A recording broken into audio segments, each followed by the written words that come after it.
5, 6, 7, 8, 9 남성교회 헌신예배인데 이 헌신예배 시간이 임명장을 받는 시간이 되기를 축원합니다. 임명장 잘 받고 또 임명 주어진 사명들 잘 감당해서 필경은 상장 받는 그런 주의 종들이 되셔야 될 줄로 믿습니다.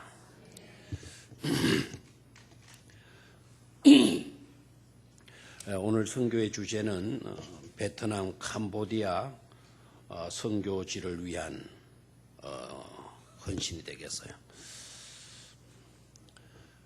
건간에 선교학이 굉장히 발달이 됐었거든요. 옛날에는 그냥 보내면 선교라 생각을 하고, 그래서 선교가 뭐냐, 전도가 뭐냐, 그래서 선교와 전도를 한계성을 짓는 걸로 주로 연구가 끝쳤다고 해도 과언이 아니에요. 얻어진 결론은 뭔가 하니까 같은 문화권 속에 들어가서 복음을 전하면 그건 전도다. 그럼 선교란 뭐냐? 타 문화권에 가서 복음을 전하게 되면 그건 선교다. 그런 쪽으로 치중했었어요. 근데 지금은 선교학이 굉장히 발달이 됐거든요. 지금 선교학은 어떤 추세로 달리고 있는가 하니까 과연 선교가 선교답고 있냐? 학자들의 연구 결과 발표를 보니까 저도 충격을 먹었어요. 72%는 선교가 아니다.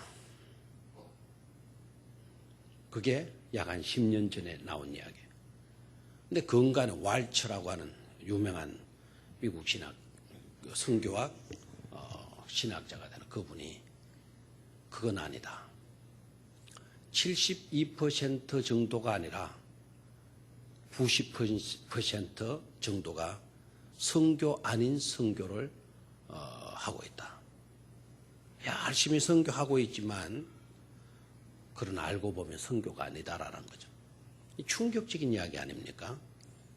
근데 그분의 주장은 뭔가 하니까 어떤 것을 근거로 해서 그런 주장을 하게 된 건가 하니까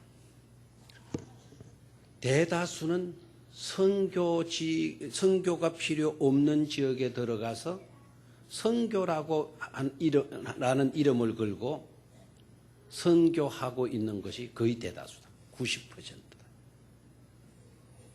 진정으로 선교해야 할 곳에 가서 선교를 하고 있는 경우는 10% 미만이다라는 이야기. 충격적인 이야기. 선교가 필요 없는 지역이 세상에 어디 있겠습니까? 그러나 우선순위로 보게 되면 그런 지역 같으면 아니다.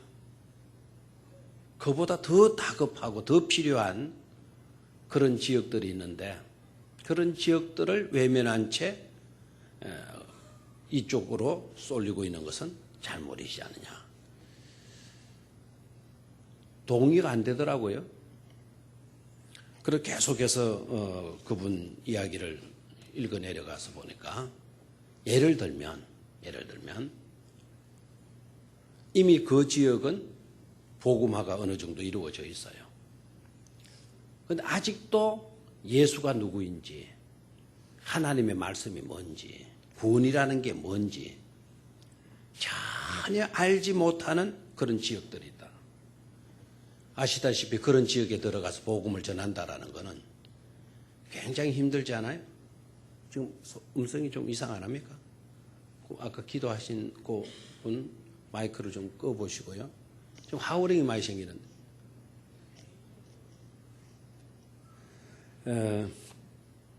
그러니까 그런 지역은 힘들고 어렵고 위험하니까 정말 그럴수록 선교가 더 필요한 지역인데도 불구하고 그런 지역은 들어가서 선교를 하지 않으려고 한다라는 거예요. 단적으로 어느 지역이냐 그러면 미 전도 종족 지역. 전혀 복음이 들어. 복음이란 첫 글자도 모르는 그런 지역들. 그런 지역들이 수두룩하게 있는데 미국으로 들어가는 선교사가 웬 말이냐, 영국으로 가는 선교사가 웬 말이냐, 호주로 들어가는 선교사가 웬 말이냐. 이미 그 나라들은 복음에 대해서 모르는 국민들이 없다. 그런데도 그런 지역으로 치중했다라는 거예요.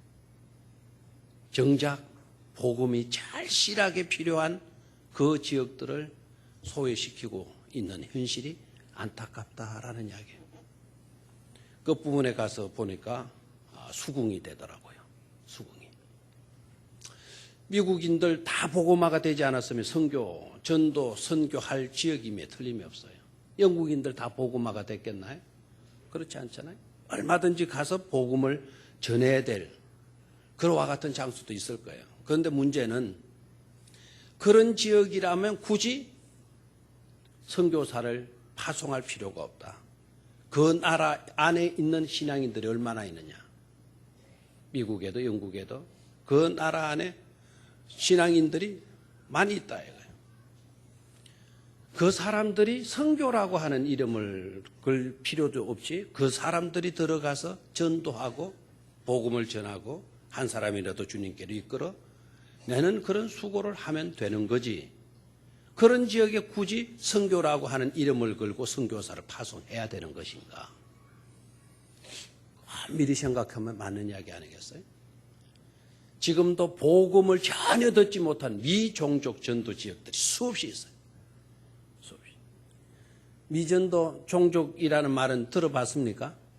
예, 이건 뭐 그냥 잘 들을 수 있는 그런 용어들이 아니에요.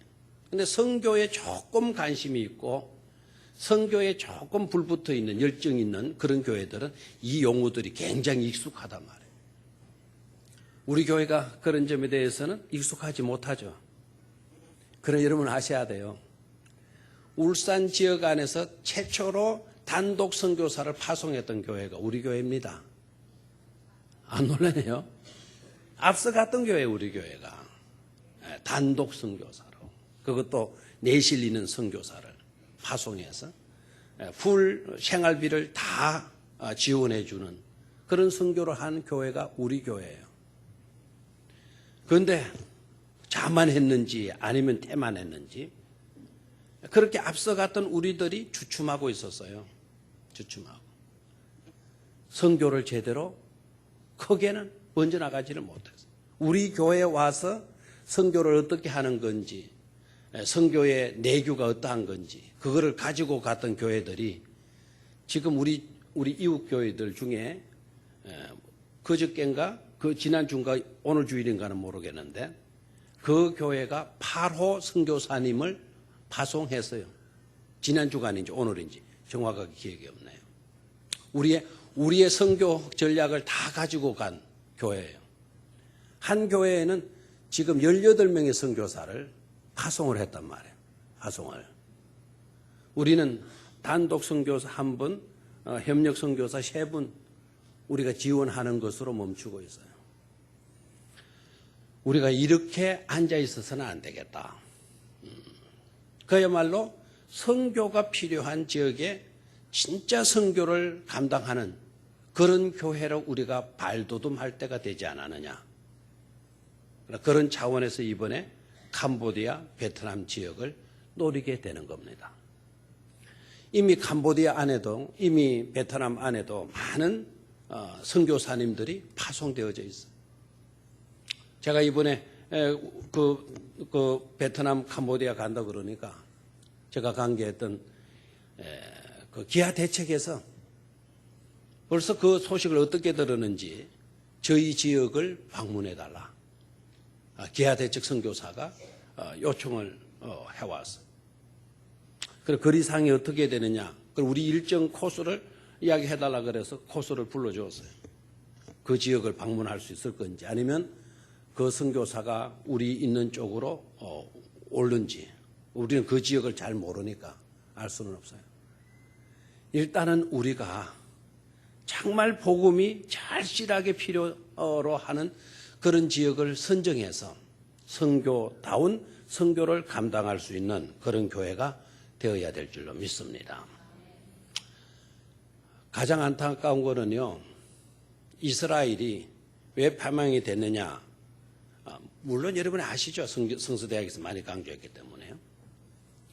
이스라엘이 그렇게 축복받은 나라였고 선택받은 민족이었는데 결국 쓴잔, 나라를 잃어버리는 망국의 서러운 쓴잔을 마시게 된 이유, 여러 가지로 이야기를 해요. 하나님께 불순종했다. 그리고 독선적인 이기주의적인 그런 사고들이 팽배해버렸다.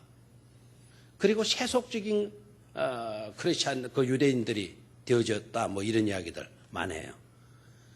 그런데 엄밀히 보게 되면 선교적인 관점에서 보게 되면 저는 선교학자가 아니잖아요. 그런데 선교적인 차원에서 이스라엘이 그렇게 쓴 잔을 마실 수밖에 없었던 것은 여러분 아셔야 되는데요. 아브라함 이후에 한 번도 타 문화권, 다른 민족에게 자의적으로 선교를 한 적이 없었어요. 유대민족이. 하나님의 뜻은 그게 아니었는데, 근데 한 번도 자의적으로 선교해야 되겠다. 그래서 타 문화권, 타 민족, 다른 나라에 가서 하나님의 말씀을, 하나님의 나라를 전파한 적이 없다 이 말이에요. 자의적으로 한 적이 없었어요. 그러니까 결과적으로 하나님께 불순종해서 나라를 잃어버리는 망국의 서러움을 겪을 수밖에 없었다. 많은 이야기예요. 그러면 무엇에 불순종했느냐? 하나님의 어떤 뜻에 불순종했느냐? 여러분 이스라엘 민족을 하나님께서 선택하신 이유는 어디에 있었죠? 복의 권원이 되게 하기 위함으로 선택을 받은 것 아닙니까? 맞아요. 복의 권원이 돼. 우리 민족만 잘났다. 우리 민족만 복받고 잘 살면 된다. 우리는 특이한 민족이다. 그건 에세오레가 한 게 아니지 않습니까? 이스라엘의 조상이 누구죠? 아브라함이에요. 아브라함을 하나님께서 선택해서 그에게 주신 놀라운 축복이 뭐며 명령이 뭐였습니까? 너는 너희 친척 본토 아비 집을 떠나 내가 너에게 지시하는 곳으로 가라. 이야기했죠? 그래서 이 아브라함이 말씀을 쫓아갔고 순종했다는 거 아닙니까? 그리고 나중에 가서 보니까 너로 인하여서 내가 큰 민족을 이루겠다. 네 후손을 복주겠다. 너는 땅을 차지하게 될 것이다. 너는 번성하게 될 것이다. 놀라운 축복이에요. 근데 그 우리의 시야가 거기에 멈추지면 안 된다는 거죠. 중요한 게 바로 뭡니까? 너를 축복하는 자를 내가 뭐하고 복을 주고 너를 저주하는 자를 내가 뭐 해버리겠다. 저주하겠다. 너는 모든 민족의 열국의 뭐가 될지니라. 그래서요? 뭐가 될지니라? 아비가 될지니라. 야, 기동장한 이야기 했네요. 아비. 벌써 아비는 나왔어요. 복의 뭐가 될지니라. 권원이 될지니라. 너로 말미암아 뭐를 받게 된다라는 거예요? 복을 받게 된다라는 거예요. 그래서 영어로 표현하면 이게 재미나요. He was called. 그런 불림을 받았다. To be sent by God. 하나님에 의해서 to be sent. 뭐예요? 보내짐을 받기 위하여, 보내기 위하여 he was called. 그는 뭐 했다? 부르심을 받았다라는 거예요. 뭐 하기 위해서? 보냄을 받기 위해서. 보내지도록. 그것도 누구에 의해서? 하나님에 의해서 보내지도록 he was called. 부름을 입었다라는 거예요. 부름을 입었다.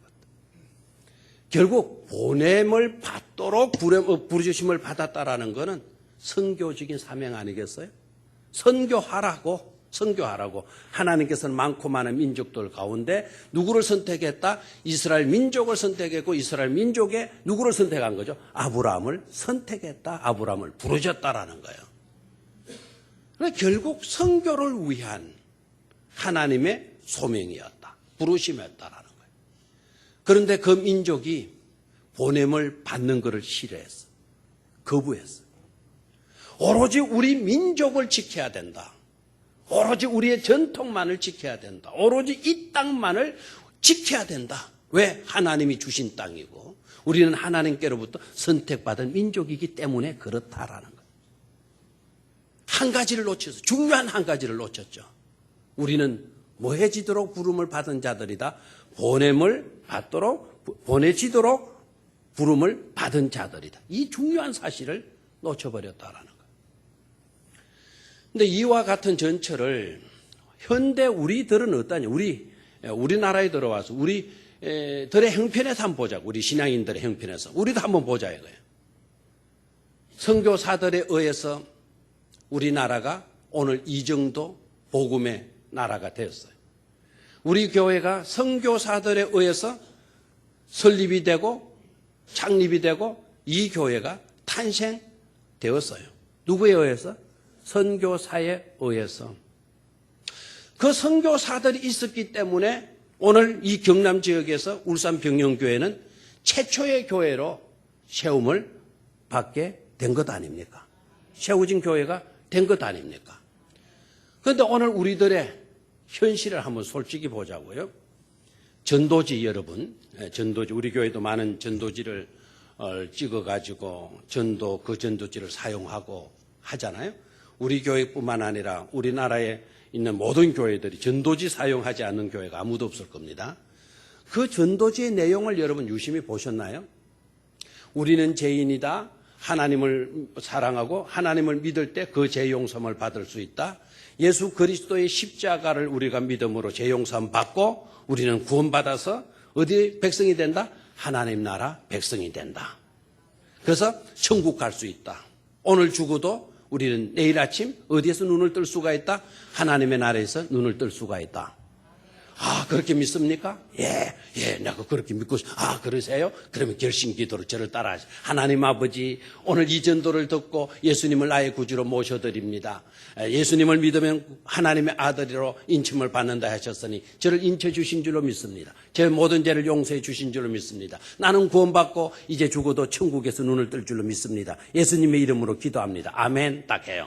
그리고 결심 카드 딱 적고 그 다음에 하는 일이 뭐죠? 가까운 교회에 나가세요. 형편이 되면 어느 교회에 오세요? 우리 교회에 오세요. 우리 교회가 누구 교회? 병영교회로 오세요. 낮에 스키더라마 우리 교회 무슨 교회? 좋은 교회 누구 어느 교회? 야, 목소리가 그래 시시해가지고 누가 믿겠어요? 가까운 교회로 가세요. 전도 끝이에요. 전도 끝. 그걸로 모든 것이 끝나요. 복음의 내용이에요. 틀린 이야기 아닙니다. 사실입니다. 그러나 중요한 한 가지를 놓치고 있잖아요. 당신이 예수 믿어 하나님의 자녀가 되고 오늘 예수 그리스도를 나의 구주로 영접해드림으로 죄 용서 받고 하나님의 백성이 되었습니다. 축하합니다. 한 가지 중요한 사실을 놓치지 마셔야 합니다. 이제 당신이 예수 믿음으로 구원받았으니 당신 때문에 누군가도 복을 받고 당신처럼 구원받는 역사가 일어나게 되기를 바랍니다. 이 이야기를 해줘야 돼. 이야기. 그 이야기가 바로 뭡니까? 당신은 이제부터 뭐라는 거죠? 선교사다. 선교사다. 복의 통로가 되어져서 나 때문에 누군가도 나처럼 예수 믿어서 뭘 받게 만들어줘야 돼? 구원 받을 수 있도록 만들어줘야 되는 사명이 우리들에게 주어져 있다 이거예요. 아멘입니까? 예수 믿습니다. 이제 구원 받았습니다. 죄 용서 받았습니다. 하나님의 나라 천국에 들어갈 수가 있습니다. 아시죠? 축하합니다. 정말 은혜입니다. 물론 맞는 이야기잖아요. 그러나 거기에 멈추지 말자 이거예요. 은혜로 우리가 구원 받았다면 구원받은 나 때문에 이제는 다른 누군가가 은혜 받아서 역시 구원받을 수 있도록 우리가 통로의 역할을 감당해 주는 것 중요해요? 안 중요해요? 너무나도 중요한 것임을 깨닫기를 축원합니다. 지금 우리의 내용이 복음을 제시하고 그 사람이 결단하는 것으로 멈추고 있어요. 이랬다면 유대인들의 전철과 뭐가 다를 바가 있냐 이거예요. 반드시 아브라함을 부르셨을 때 복의 통로로 부르셨다면 우리가 하나님 은혜로 구원받아서 하나님의 은혜로 하나님의 백성으로 부름을 입었다고 한다면 우리에게도 여전히 복의 통로가 되어줘야 되는 사명이 있는 것임을 깨달아야 될 줄로 믿습니다. 오늘 본문 내용 말씀 여러분이 잘 아시는 내용이죠. 오늘 읽었던 이 본문의 말씀 너무나도 중요한 내용. 그래서 이 말씀을 가지고 제목을 붙이는데 예수님의 지상명령이다. 최대의 지상명령이다. 그렇게 타이틀을 붙이기도 하고요. 또 어떤 경우에는 예수님의 최후의 명령이다. 최후라는 말 많이 듣죠? 최후라는 말 하라면 뭐가 딱 생각나요? 먹는 거 생각나잖아요. 만찬, 최후의 만찬. 예수님의 최후의 명령, 최후의 명령이 바로 뭡니까? 오늘 읽었던 마태복음 28장 몇 절? 16절에서 20절이에요. 마지막 분부의 말씀. 마지막 명령의 말씀이에요. 한마디로 이 명령의 말씀이 바로 뭡니까? 모든 족속, 모든 사람들이 뭐에 이르도록 하라는 거죠? 구원에 이르도록 하라는 명령이에요. 다시 한번 모든 백성들이, 민족들이 어떻게 되는 것? 구원에 이르도록 하라는 거예요. 이르도록 하라. 이게 주님의 지상 최대의 명령이에요. 마지막 유언과 같은 명령입니다. 자, 그 명령의 내용이 뭐라고 그랬어요? 모든 민족으로 말미암아 뭐에 이르도록 해라? 구원에 이르도록 해라. 아멘. 모든 민족, 모든 사람들이 다 어디에 이르도록 해라? 구원에 이르도록 해라라고 하는 명령이에요. 마지막 명령. 그러면 우리에게 주어진 사명이 뭐죠? 나 때문에 누군가가 뭐에 이르도록 되어야 돼요? 구원에 이르도록 하는 그런 역사가 일어나야 된다 이 말이에요. 여러분 때문에, 저 때문에 안 믿는 사람이 구원에 이를 수 있도록 우리가 그런 사명들을 감당할 수 있어야 된다라는 거예요. 그걸 마지막으로 우리에게 분부를 하셨어요. 이 분부를 안 믿는 사람에게 한 것 아니거든요. 예수님을 따르는, 예수님을 믿어서 구원받은 하나님의 백성들을 향해서 우리 주님이 이 명령 하신 거거든요. 그럼 이 명령은, 이 명령에서 자유로울 수 있는 사람은 이 가운데 있어요, 없어요? 이 가운데 해당 사항 없음, 나고는 해당 사항 없음, 있어요, 없어요? 있어요, 없어요? 대답 안 하는 사람이 뭐예요? 해당 사항 없어요? 여러분이 예수님을 믿어서 구원받은 하나님의 자녀라고 한다면, 하나님의 백성이라고 한다면 이 명령에서 자유로울 수가 없어요. 난 늙어서? 아닙니다. 난 가진 것이 없어? 아닙니다. 자유로울 수 없습니다. 그 핑계 댈 수가 없어요. 누구에게나 주어진 주님의 엄청난 놀라운 명령이 된다는 것을 깨달아야 돼요. 자, 그러면 예수님께서 왜 이 명령을 하셨을까? 저는 이 명령이 아닌 다른 어떤 말씀을 하셨으면 얼마나 좋을까? 얼마나 좋을까? 이게 무슨 소리죠? 이상 중요한 설교를 하는 뭐가 장난을 마해요? 왜 이 명령을 하셨을 것 같아요, 우리 주님? 이 명령 말고 내가 너희들에게 마지막 부탁한다. 내가 주는 은혜 받아서 너희들 정말 멋들어지게 살아라. 정말 행복하게 잘 살아라. 막 이런 말씀 하고 싶어요. 만약에 여러분들 죽을 때가 되어서 여러분들 자녀들, 사랑스러운 자녀들이 여러분들을 지켜보고 있어요. 마지막 임종을 앞두고 내 머리 상태는 정신이 또록또록해요. 그럼 내가 알아요. 내 죽음이 내 코앞에 와 있다. 그럼 자녀들에게 마지막 해주고 싶은 말이 무슨 말이에요? 내 명령 잘 지켜. 전도 열심히 해. 모든 민족으로 하여금 구원받도록 살아야 되노. 이런 말 할 수 있는 부모가 얼마나 되겠어요? 잘 살아라. 싸우지 말고 행복하게 잘 살아. 응? 너네들 행복하게 잘 살면 이 애비는 죽어도 한이 없단다. 알겠어? 뭐 이런 식으로. 믿음 좋은 사람이라면 너네들 신앙적으로 잘 살아야 돼. 교회 열심히 잘 다녀. 하나님의 말씀 부지런히 읽고 그렇게 살아야 돼. 이 정도. 우리 주님도 사랑하는 주님을 따르던 제자들에게 그런 말씀 얼마든지 해 주실 수 있지 않겠어요? 근데 그런 말씀 한마디도 없어요.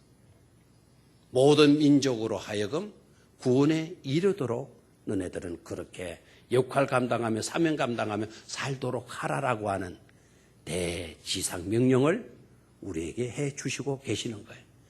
근데 한 사람도 이 명령에서 자유로울 수 있는 사람이 있다 없다? 없다. 그거부터 우리가 깨달아야 돼요. 자, 그러면 왜 우리 주님은 이 명령을 하셨을까? 가만히 한번 묵상해 봐요. 왜 하셨을까요?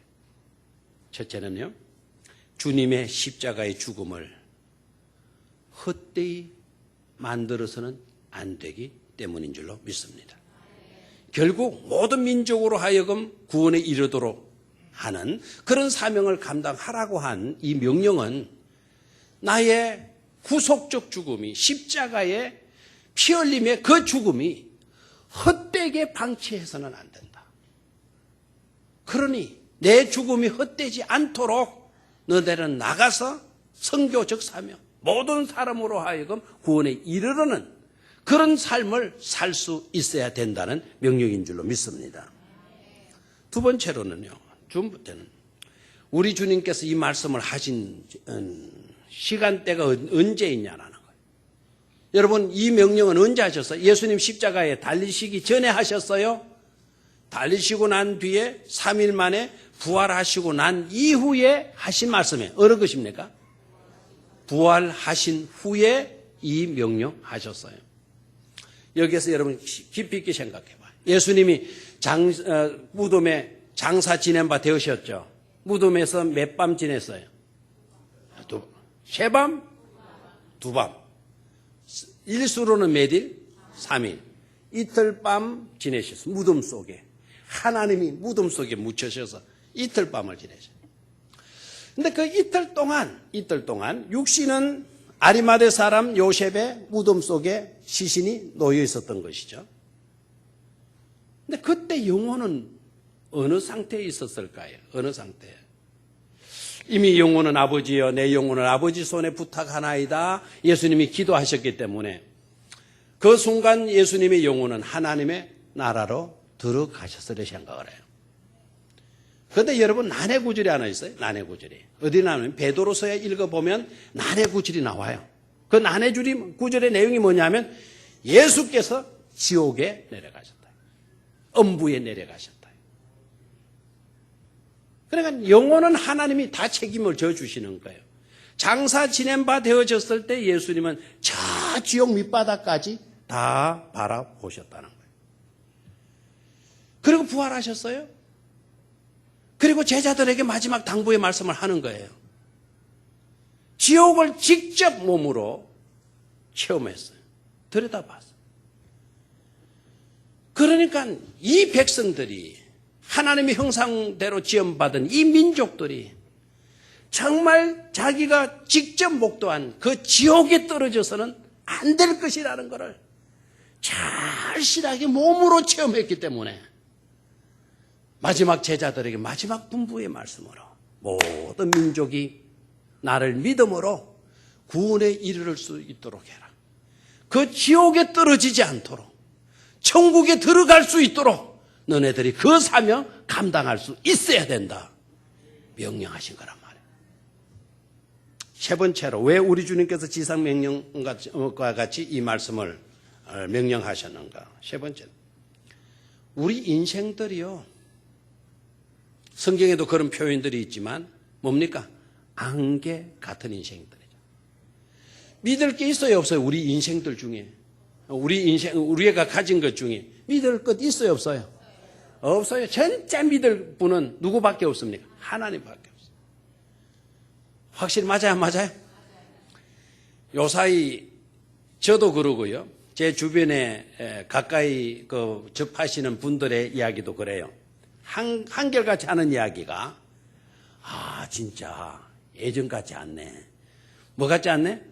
예전 같지 않네. 더 심한 분은 하루하루가 마다 다른 거다. 작년 다르고 언제 다르더라? 올해 다르더라. 저도 그 말을 많이 할까요, 안 할까요? 저도 요사이 왜 이렇게 잘 까먹지? 이거 미치겠다 이거. 에? 너무 많이 까먹어요. 도시락이면 까먹으면 맛이 있지만 이게 까먹으면 이게 진짜 답답해서 혼나는 거죠. 전신 마취를 2번이나 했기 때문에요. 그래서 지난 주일도 저녁에 장로님들하고 진짜 전신 마취 그거 하면 안 된다. 그러니까 우리 정자는 맞아요. 전신 마취 가능한 안 해야 된다고. 안 하면 또 아파서 어떡합니까? 아파서. 그런데 전신 마취 딱 한 번 할 때마다 기억력이 한 20-30%씩 없어지는 거예요. 저는 전신 마취 3번만 하면 90%다 잊어먹을까 싶어요.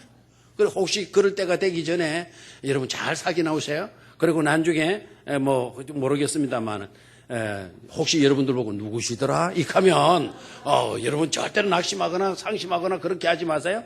저 본 의지와는 상관없이 전신 마취 결과로 그렇게 된 거니까. 미국의 레이건 대통령이 얼마나 위대한지 아시죠? 미국의 레이건 대통령이 알츠하이머병인가 그게 걸렸어요. 그래서 기억력이 없어지는 거예요. 그래서 이분이 얼마나 용기 있어요. 82세가 되었을 때 대국민 담화를 했어요. 여러분들, 내가 조금이라도 더 엉망이 되기 전에 사랑하는 국민 여러분들에게 작별 인사를 고하고자 합니다. 나는 지금 알츠하이머병을 가지고 있어서 하루하루가 지금 다르고 있습니다. 그렇게 여러분 그간에 저를 대통령으로 뽑아주어서 고맙고 국민 여러분들 나를 사랑해 얼마나 고맙고 여러분들 하나하나 생각하면 정말 내 마음속에 두고두고 간직하고 싶은 국민 여러분들입니다. 너무나 사랑합니다. 그러나 내가 지금 이런 병을 갖고 있기 때문에 행여나 사랑하는 여러분들을 내가 몰라볼까 봐. 그때 여러분들이 저 때문에 상심하는 일이 없게 되기를 바랍니다.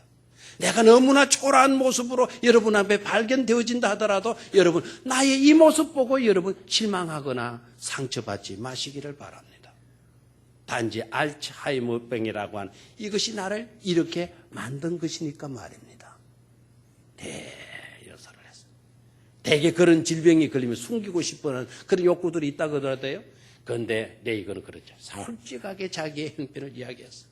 그리고 그렇게 대국민 담화를 발표하고 난 뒤에 10년 뒤가 되는 93세에 죽었어요.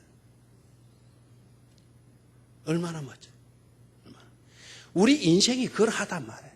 언제 우리의 기억력이 획가닥할지 몰라요. 여러분 내 가까이 있는 사람들이 언제 나보고 누구시더라? 나보고 이익할 수도 있다 이 말이에요.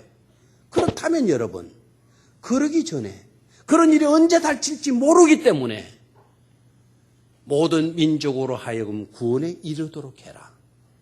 엄청난 사명감을 우리가 가지고 임해야 될 줄로 믿습니다. 그렇잖아요. 현대인들의 3가지 기적이 있다 그래요. 현대인들의 3가지 기적.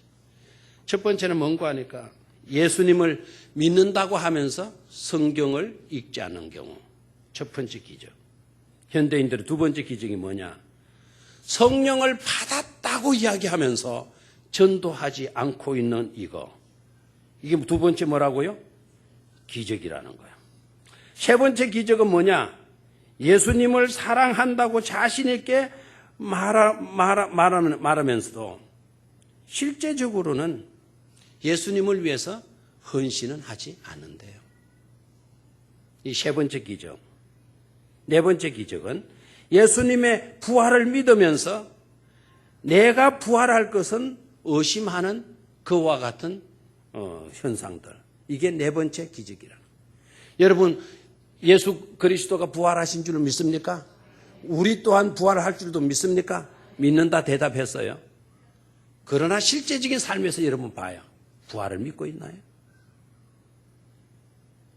여러분 우리 교회는 이런 기적들이 없는 교회가 되기를 축원합니다. 아멘 안 할 줄 알았더니 아멘 안 해요. 기적이 많은 교회, 이런 기적이 많은 교회는 되지 말아야 될 줄 믿어요. 이런 기적은 없는 것이 좋겠죠, 그죠? 정말 진실하게 믿고 진실하게 살고 진실하게 전할 수 있는 그런 신앙인들이 많이 나와야 될 줄로 믿습니다. 노쇠 세대라는 이야기 들어봤어요? 노쇠? 노쇠? 노쇠가 어떻게 들렸어요? 노쇠 젊어서 노쇠. 늙어지면 못 논하네. 그 다음에가 뭔지 모르겠네. 하무시미룡이요. 그 말도 들어가는 것 같아요. 하여튼 늙기 전에 좋은 시절에 놀아라. 그런 세대, 노쇠 세대. 제가 말하는 것은 그런 노쇠 세대가 아니에요. 노쇠, 젊어서 노쇠. 물론 우리가 만끽할 수 있을 때 누릴 수 있는 것은 축복이에요. 그런데 여러분 젊은 사람이 노쇠. 그럼 그 자녀들은 어떻게 되란 말입니까? 그 부모는 누가 공양을 한단 말입니까? 노쇠, 젊어서 노쇠. 젊어서는 여러분 부지런히 책도 읽고 부지런히 공부도 하고 부지런히 신앙생활도 잘해야 돼요. 부지런히 하나님의 말씀 배워서 하나님의 말씀으로 무장해야 돼요. 왜 젊어서 놀아야 돼요? 그렇게 머리가 쌩쌩 돌아갈 때, 왕성한 혈기가 있고 원기 왕성할 때, 그럴 때 하나님 열심히 해놓아야 되지 않겠어요? 제가 말하는 노쇠 세대, 그런 노쇠 세대도 되지 말아야 될 뿐만 아니라 현대 그리스도인들의 특징이 뭐냐면 노쇠 세대라는 거예요. 이 노쇠는 애쉬네죠. 애쉬가 뭐죠? 내가 잘못했나? 네. 노쇠는요, 일도 잘해요. 힘도 좋다는 거예요. 이제 알겠어요, 노쇠? 특징이 뭐죠? 노쇠는 새끼를 못 낳는다는 거예요.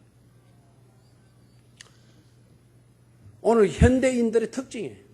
봉사도 열심히 잘해요. 예배도 열심히 안 빠지고 잘 다녀요. 그런데 자식을 낳지 못한다. 영적 자녀들을 놓지 못한다. 다시 말하면 뭐 하지 않는다는 거죠? 전도하지 않는다는 거예요. 전도하지. 혹시 노쇠 세대에 속하는 사람 손 들어봐요. 손 들 사람 아무도 없죠. 손 안 들기를 바래. 손 들지 말고 노쇠 세대에서 탈출해 나올 수 있기를 축원합니다. 예배도 열심히 하고 봉사도 잘 하셔야 돼요. 그거 하지 말라는 거 아니에요. 그것도 잘해야 될 뿐만 아니라 주님의 지상 최대 명령이 뭐였어요? 모든 사람이 구원에 이르도록 하라는 것 아니었습니까? 그럼 그게 뭐입니까? 구원에 이르도록 하는 방법이 전도이지 않겠습니까? 전도 잘할 수 있는 성도들이 되셔야 될 줄로 믿습니다. 자, 그러면은 오늘 네 가지의 임명장 생각해서 오늘 임명장을 오늘 받으셔야 돼요. 첫 번째 임명장. 자, 오늘 내용을 다시 한번 읽도록 하겠어요. 시작. 11 제자가 갈릴리에 가서 예수께서 지시하신 산에 이르러. 됐습니다. 거기에 가서라는 말. 거기에 동그라미를 치십시오. 가라.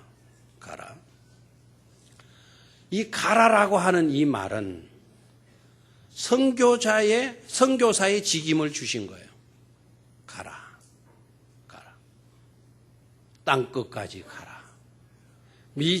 전도 종족 지역으로 가라. 무슨 직임이다? 선교사의 직임을 주시는 거예요. 첫 번째 임명장. 무슨 임명장? 선교사 임명장. 오늘 5, 6, 7, 8, 9 남성교회는 선교사 임명장을 이 시간 받으시기를 축원합니다. 가라는 거예요. 가라. 복음을 들고 가라. 예수의 이름 가지고 가라는 거예요. 가라. 직장으로, 사회 속으로, 가정으로, 해외로 가라 이거예요. 적어도 우리 남성교 회원 정도 되면 1년에 한 번 정도는 필히 우리 교회가 중심이 되는 단기 선교에 참여하시기를 바랍니다. 아멘 안 해요? 그러니까 못하는 거예요. 선교사 임명장 줘도 소용이 없어요. 좋은 교회일수록 젊어서 선교 훈련 많이 나가야 돼요. 선교를 잘할 수 있는 비결이 뭐냐면 선교지에 직접 가서 보는 거예요.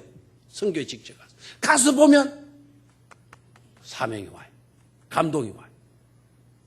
선교 안 하고 열심히 교회 안에서 기도만 열심히 해도 물론 좋지만 기도만 해가지고 선교 제대로 못해요. 실제적으로 선교지를 가봐야 돼요. 가보면 감동이 일어나요. 야, 내가 돌아가서 더 열심히 일을 해야지. 더 열심히 내가 아껴 써야지. 내가 한 달에 10,000원씩이라도 선교 헌금을 낼 거야. 막 이런 도전이 와요. 안 보니까 모르잖아요. 안 보니까. 우리 우리 남성계뿐만 아니라 우리 청년들, 우리 중고등부 학생들, 우리 주일학교 학생들까지 이제는 좀 선교지로 보내서 일주일이라도 우리가 6개월 이하는 단기 선교라 그래요.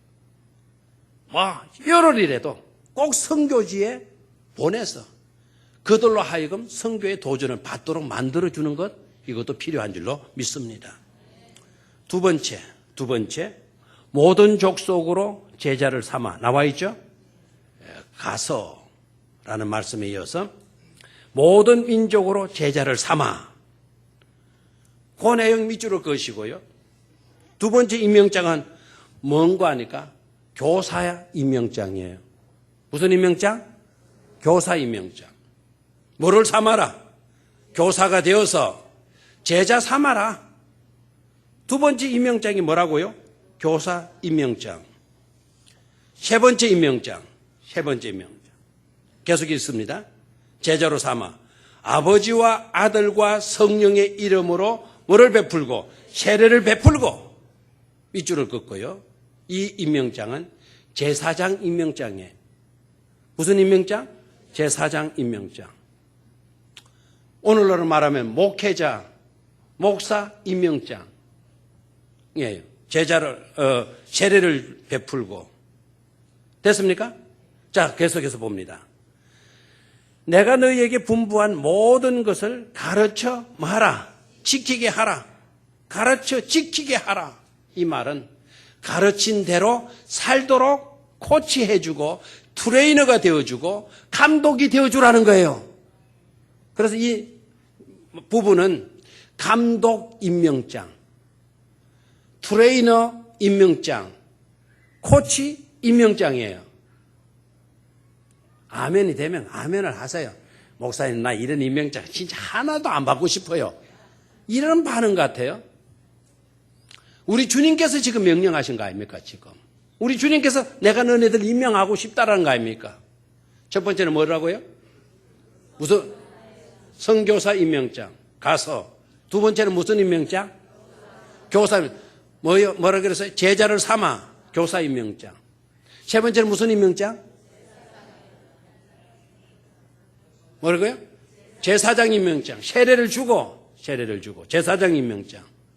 네 번째, 손가락이 왜 이래 갔죠? 네 번째 임명장. 뭐라 그랬어요?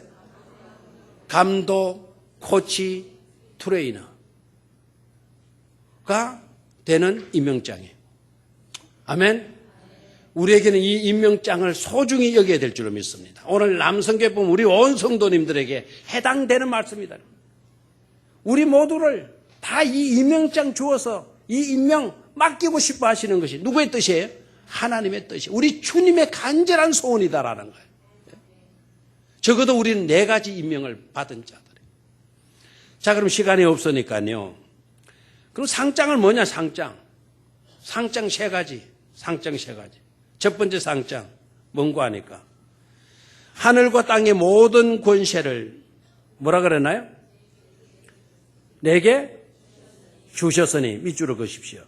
하늘과 땅의 모든 권세를 내게 주셨으니. 이게 첫 번째 상장이에요. 상장 거리는 거, 종이 주는 거를 생각하지 마세요. 우리에게 주신 상장, 우리에게 주신 엄청난 복이 뭐냐? 첫 번째 복이 주님의 모든 권세가 우리에게 주어진다라는 거예요. 하늘과 땅의 모든 권세를 내게 주셨으니. 얼마나 저와 여러분들은 주님의 권세 안에 놓여 있는 존재들인 것임을 깨닫기를 축원합니다. 여러분, 예수의 권세로 우리는 천국 가는 거 아니겠어요? 예수의 권세로 지옥 권세를 물리칠 수 있는 것 아니겠어요? 예수 권세로 사망 권세에 무찌르는 거 아니겠어요? 예수 권세로 마귀를 몰아낼 수 있는 것 아니겠어요? 그 권세를 우리 주님 안에 있는 그 권세를 우리는 누릴 수가 있다 이 말이에요. 두 번째 상장. 내가 세상 끝날까지 항상 너희와 함께 말이라 그랬어요? 있으리라 그랬어요. 있으리라. 내가 세상 끝날까지 너희와 항상 함께 있으리라. 이게 뭐라고요? 이게 뭐라고요? 두 번째 상장. 두 번째 상장 내용이 뭐라고요? 하나님이 나와 함께 계셔 주시는 거예요. 하나님이 여러분들과 함께 계셔 주시는 거예요. 뭐가 부족할 게 있어요? 하나님이 여러분과 함께 계시는데. 적어도 어린아이들 보니까요. 어린아이들 보니까 적어도 어린아이들이 자기 부모와 함께 있으니까 어린아이들이요. 염려할 거 별로 없더라고요. 제대로 된 부모와 함께 있게 되니까. 그래 안 그래요? 지난번에도 그런 걸 느끼더라고요. 이야, 참 이 묘한 관계다. 정말 우리가 좋은 부모가 되어야 되겠다. 부모가 제대로 역할을 못하니까 거기에 딸린 애들이 비참해. 애들이 불쌍해. 애들이 불쌍해. 애들은 부모의 모든 것이 달려있어. 부모에게 모든 것이. 먹여주면 먹을 수가 있는 거고 안 먹여주면 배고파서 늘 찡찡거리고 울 수밖에 없어. 자기 능력으로 자기 입에 넣을 것 하나 해결할 수가 없어요. 부모에게 모든 것이 달렸더라고요. 부모 좋은 부모 만나면 놀이터라도 갖다 놓더라고요. 부모 바쁜 부모 만나니까 놀이터 집안에 늘 갇혀 있는 자녀가 되더라고요. 모든 것은 아이들은 부모에게 달리더라고요. 신앙생활하는 우리들의 모든 것은 누구에게 달려있어요? 하나님에게 달려있는 거예요. 하나님. 근데 그 하나님이 누구와 함께 계셔 주신다 그래. 우리와 함께 계셔 주신다고 말씀하고 있잖아요. 그 주님이 상장 중에 이것보다 귀중한 상은 없을 줄로 믿습니다. 우리가 받을 수 있는 복 중에 이것보다 더 귀한 복은 없을 줄로 믿습니다. 주님과 함께 건너라면 무서울 곳이 어디에 있겠고 막힐 곳이 어디에 있겠고 못 갈 곳이 어디에 있겠습니까? 주님과 함께하는 이 축복이야말로 엄청난 큰 상급이 되는 줄로 믿습니다. 마지막 세 번째로 이거는 우리 주님이 우리에게 선교적 사명을 주신 말씀이다 그랬죠. 자, 그러면 선교에 따르는 상급이 있어요. 선교에 따르는 상장. 너무나 여러분이 잘 아시는 것이기 때문에요. 있는 것으로 맞히죠. 다니엘서 12장 3절 말씀. 다니엘서 12장 3절. 찾았습니까? 다니엘서 12장 3절.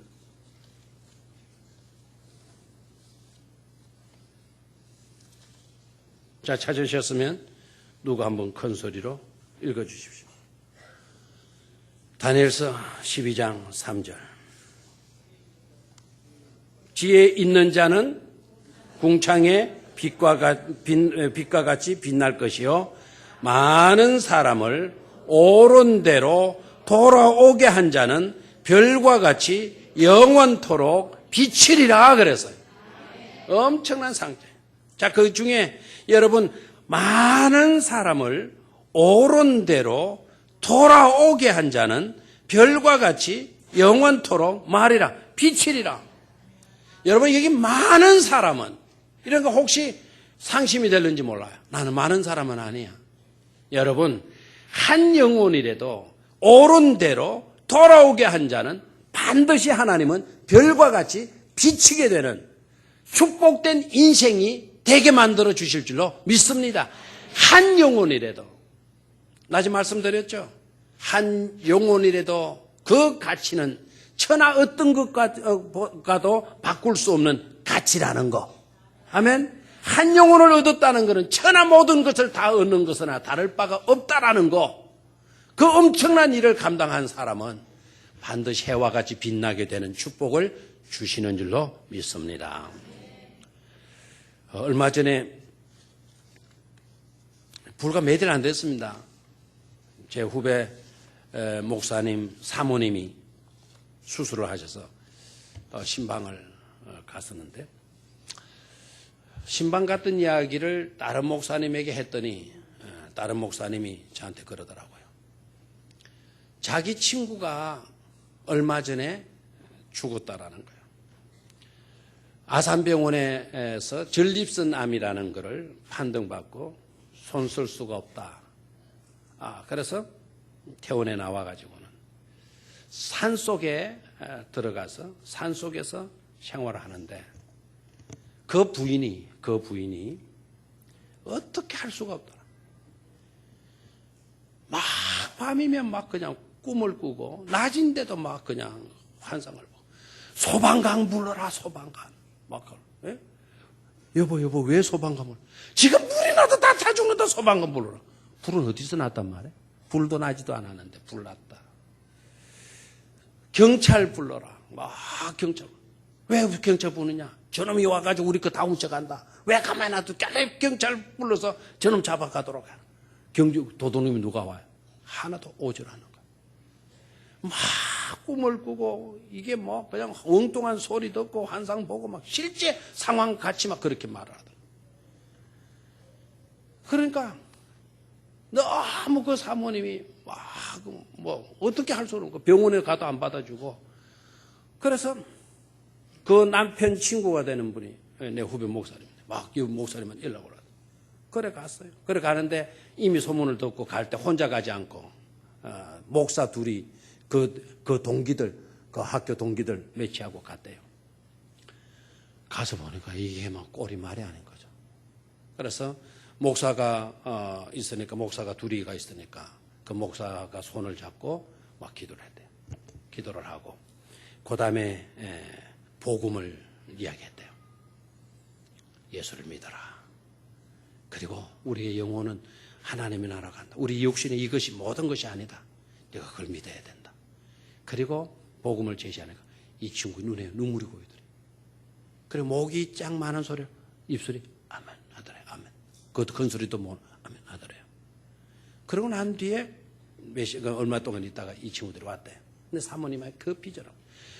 목사님 고마워요. 목사님들이 오시고 친구들 왔다 가시고 난 뒤에는 막 우리 남편이 웃기 시작하고요. 막 사랑한다 말도 하고요. 막 엄청나게 편안하게 좋더라는 거예요. 그래서 이게 어떻게 된 거냐고.